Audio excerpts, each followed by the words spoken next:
Welcome to the Sahal Magazine podcast. I'm your host, Bilal Mohammed. Today we're diving deep into the complex and controversial landscape of Somali politics and oil industry. We'll be discussing the unraveling saga of Somalia's oil bid and the enigmatic figure of President Hassan Sheikh Mahmoud.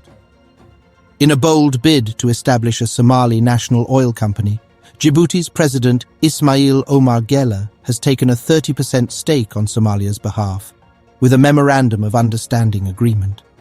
This move, while treacherous, has already started to raise eyebrows. The management of this stake has been entrusted to Ayaan Hirsi, a Canadian Djiboutian with no known specializations or experience in corporate or commercial law. Despite her lack of credentials, Hirsi has been deployed to Mogadishu to overshadow the duties attached to Guelleh's stake.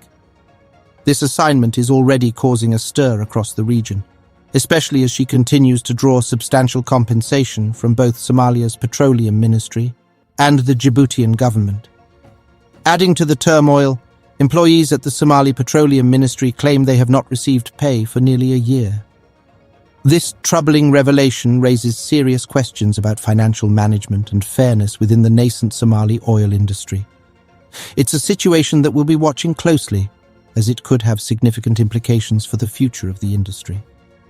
Meanwhile, Coastline Exploration, a controversial player in the region under intense pressure from the Somali president and the Minister of Petroleum, has reportedly hired Ahmed Hirsi as their executive director for Somalia and the Horn of Africa.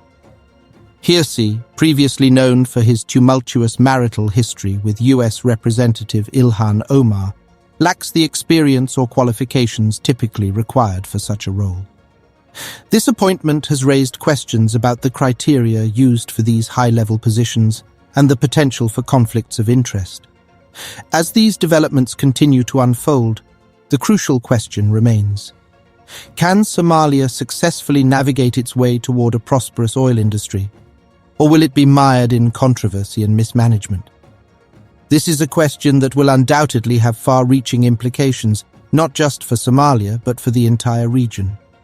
Now, let's turn our attention to a figure who continues to confound observers of Somali politics, Hassan Sheikh Mahmoud.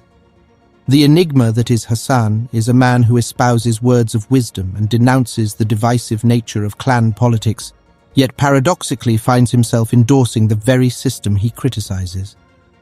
It's clear that President Mahmoud is driven by self-interest and opportunism, which raises questions about his true motives and commitment to the principles he professes. President Mahmoud's public persona presents him as a leader who supposedly champions unity and national cohesion, vehemently condemning the politics of clan affiliation for its detrimental impact on Somalia's progress and stability. However, a deeper analysis of his political trajectory paints a bleak picture of inconsistency. The label of opportunist aptly applies to Hassan. His actions consistently prioritize personal gain and self-preservation over the interests of the Somali people. His recent maneuvers, including the launch of a divisive psyop against opposition members and the subsequent invitation to a consultative meeting, demonstrate a calculated approach aimed at consolidating power and extending his term unconstitutionally. These recent developments have underscored the fragility of Somalia's political landscape. President Hassan's heavy-handed tactics, marked by an erosion of trust and the exclusion of key stakeholders, have fueled concerns about the country's stability. The enigmatic nature of Hassan Sheikh Mahmoud remains a perplexing puzzle in the political landscape of Somalia. While his words may often resonate with wisdom and condemn the corrosive influence of clan politics, his actions tell a different story. As Somalia navigates through these tumultuous times, it becomes imperative to scrutinize the actions of its political figures and hold them accountable for their deeds rather than relying solely on their words. Thank you for tuning in to the Sahal Magazine podcast. I'm Bilal Mohammed, and we'll see you next time as we continue to explore the issues that matter to Somalia and the world. Don't forget to follow Sahal Magazine on Twitter, Instagram, Facebook, TikTok, and YouTube for more updates.